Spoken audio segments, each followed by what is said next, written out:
శేషాద్రిపై సంతతి కొరకై అహోరాత్రములు తపస్సు చేసే కేసరి కేసరి కుల సతి కడుపు పట్టగా జనించినాడొక అసమాన బలోద్ధతుడు సంయుతుడు అంజనాసుతుడు పవననందనుడు.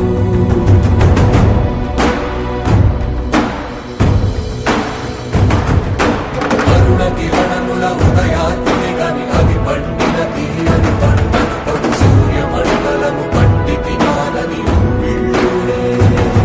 అనుదేహం నాటున రవి మరుగై జగము చీకటై మారా.